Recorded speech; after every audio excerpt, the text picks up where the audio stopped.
trigonométrica. Primeiro, o que é uma função trigonométrica? Tá? É uma relação matemática que associa um resultado que a gente chama de f de x, que é a função, tá certo? A uma variável x, onde essa variável, para que a função seja trigonométrica, tem que estar associada a uma razão trigonométrica. Então, no caso aqui, ó, o x está associado ao seno de x. Então, para eu calcular o seno, eu preciso do valor de x, tá certo? Então, o resultado do seno de x, tá? Somado com 1 é que me dá o resultado da função. Então, percebam que, para eu calcular o valor do f, para eu calcular o resultado da função, eu vou precisar aplicar o seno no valor de x, tá certo? Ô, professor, e se eu tivesse uma função que é do tipo seno de 30 mais x? Essa função é trigonométrica? Não. Porque nessa função aqui, eu não vou calcular a razão sobre o x, sobre a variável. Eu estou calculando sobre um valor numérico. Tanto que o seno de 30 é meio. Então, percebam que não vai haver uma variação da razão trigonométrica, tá? Diferentemente no exemplo dado ali, onde eu tenho uma variação da razão conforme eu vou variando o x, tá certo? Bom, aí vamos lá.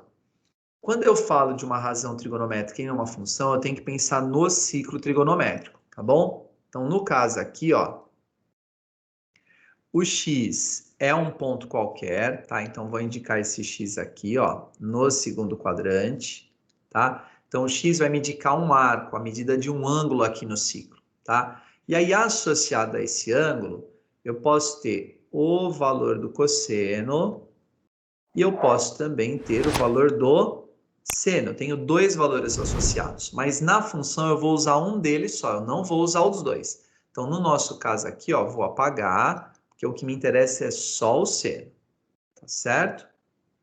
Então, o que que essa função faz? Ela vai variar o x vai rodar aqui, vai fazer inúmeros ângulos, tá? E conforme o x vai variando, eu vou mudando a medida do seno. Conforme o seno muda, o resultado da função muda também, tá certo? Então, eu uso o ciclo trigonométrico para pensar na razão trigonométrica que eu quero. Mas o ciclo trigonométrico não vai fazer parte depois do sistema de eixos cartesianos, que é o que eu vou usar para construir o gráfico da função. Tá legal? Então, vamos lá, com muita calma e paciência. Bom, como é que eu faço para construir o gráfico de uma função? Eu preciso escolher os valores de x e calcular os valores de y. Eu posso escolher, pessoal, qualquer x, qualquer medida de ângulo. Se eu posso escolher qualquer um, eu vou escolher o que facilita a minha vida.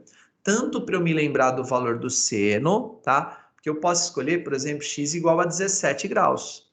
Mas quanto que vale o seno de 17? Sei lá, não tenho a mínima ideia. Então, escolher o 17 não é uma boa ideia. Mas, tá? Se a gente escolher alguns ângulos, algumas medidas aqui do ciclo, cujo valor do seno deixa a minha vida mais simples, tá? Essa é uma estratégia que é acertada. Então, o que que eu vou usar aqui, ó? Já está até marcado no ciclo. Eu vou usar o x igual a zero, vou usar o x igual a π sobre 2, vou usar ele igual a π, vou usar o 3π sobre 2 e vou usar o 2π. Ou seja, para facilitar a minha vida, eu vou usar os pontos de intersecção do ciclo trigonométrico com os eixos, tá? Por que isso? Porque nesses pontos, ou o seno vale zero, ou ele vale 1, ou ele vale menos 1, tá? Professor, sempre isso? Sempre, porque o círculo não muda, tá? Então, vamos pensar um pouquinho, ó. Lembre-se que o seno é o deslocamento vertical, tá? Eu só quero pensar no deslocamento vertical. Quero sair daqui do ponto O, que é o centro aqui da circunferência, e quero chegar aqui no zero. Quanto que eu ando na vertical? Nada. Então, aqui o seno de zero é igual a zero, tá? Não precisaria escrever seno de zero, porque aqui em cima já está dizendo que eu quero calcular o seno de x. Então, quando x é zero, eu tenho seno de zero, tá? Então, o seno de zero vale zero. Então, para sair do centro O e chegar aqui no ângulo que está indicado no ponto zero, eu não ando nada na vertical, tá bom? Ah, mas na horizontal, esquece horizontal. Nessa função aqui eu só quero seno, só quero pensar na distância vertical, tá bom? Vamos agora ao π sobre 2. Quero sair daqui do centro O e chegar no π sobre 2. Quanto que eu ando na vertical? Ah, professor, você tem que sair daqui, ó, e andar tudo isso. Tá certo? Essa medida aqui no ciclo trigonométrico vale 1. Então, o seno de π sobre 2 é igual a 1. Pronto, já fiz para o π sobre 2 o seno. Vou fazer agora a mesma coisa para o π. Quero sair do O, do centro da circunferência, quero chegar até o π. Quanto que eu ando na vertical? Nada. Então, seno de π é igual a 0. Vou continuar. Quero sair daqui do centro O e quero chegar no 3π sobre 2. Quero andar isso daqui, ó. Quanto que eu ando na vertical? Uma unidade, só que para baixo. O que significa o para baixo? Como é que eu indico que eu estou andando para baixo? Simples, é só colocar o sinal de menos. Então, aqui o seno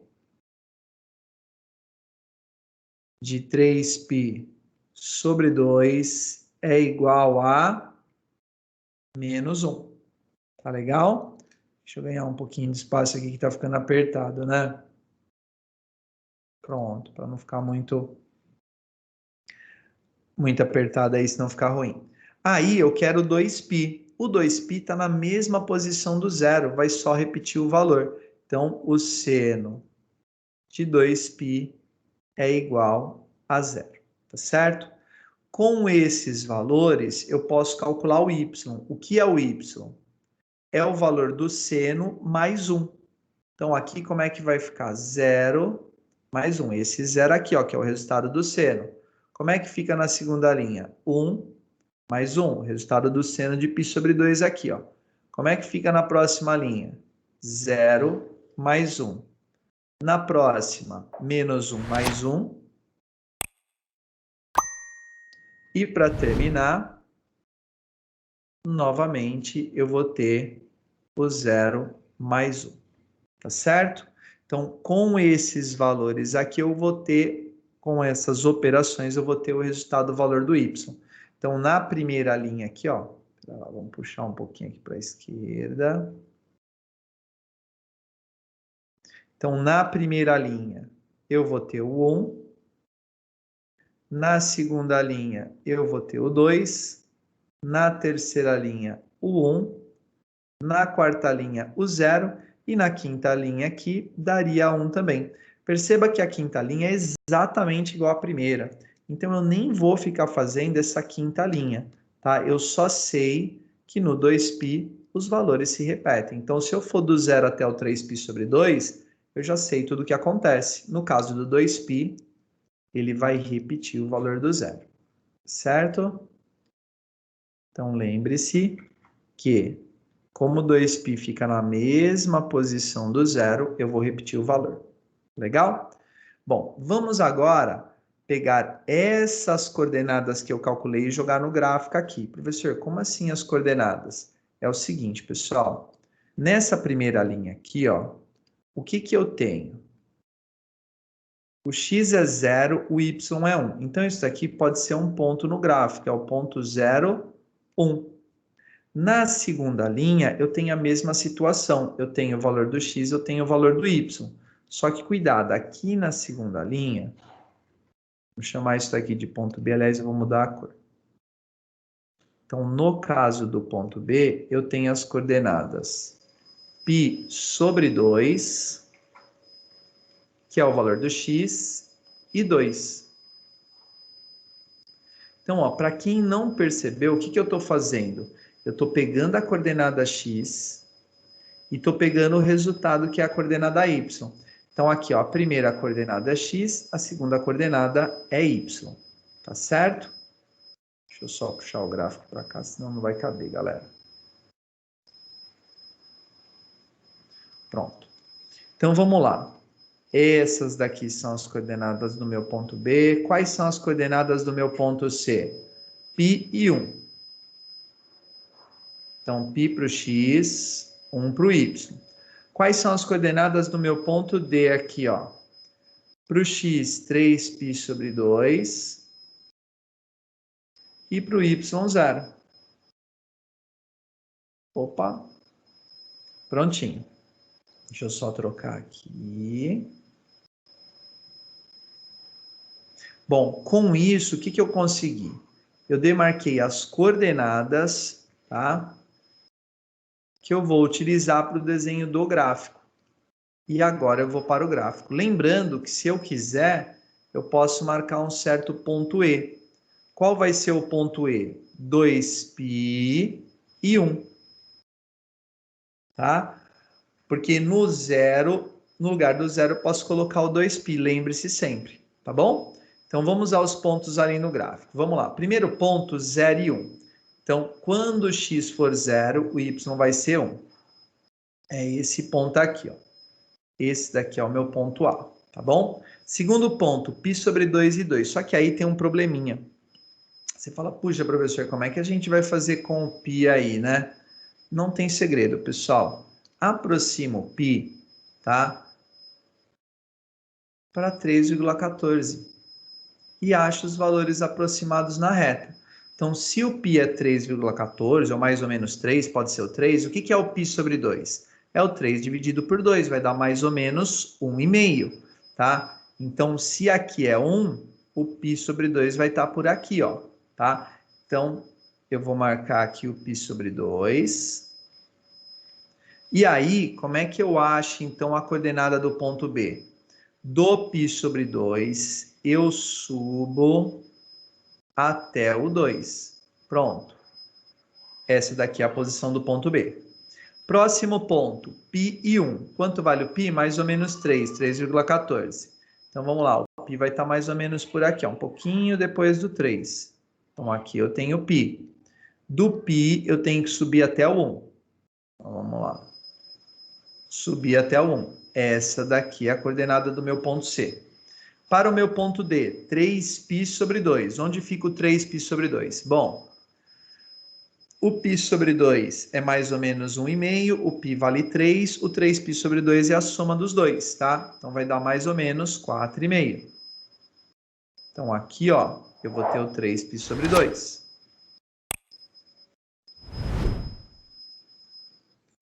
E aí, o meu próximo ponto é 3π sobre 2 e 0. Então, do 3π sobre 2 eu não vou andar nada, nem para cima nem para baixo, tá? Então, esse daqui é o meu ponto D. Para terminar, eu teria um ponto E que é o 2π e 1. Quanto que vale o 2π? É 2 vezes 3,14. É um pouco mais do que 6. O 6 ficaria por aqui, ó. Deixa eu até puxar essa coordenada x, essa indicação aqui do x para cá, para a gente aumentar. Então, ó, por aqui eu teria o 6, tá? E aí, um pouquinho depois do 6, eu teria o 2π. Aí eu pego 2π e subo até o 1, porque o ponto E tem coordenadas 2π e 1. Prontinho, pessoal. Estão marcados os pontos. Aí o que eu vou fazer? Eu vou traçar a curva que define esse gráfico. No caso, para toda a função trigonométrica, a curva que nós chamamos de senoide, tá? Por que senoide? Porque ela sai de um ponto, ela vai até o máximo, faz a curva e ela desce. Aí ela vem até o mínimo, faz a curva e volta a subir.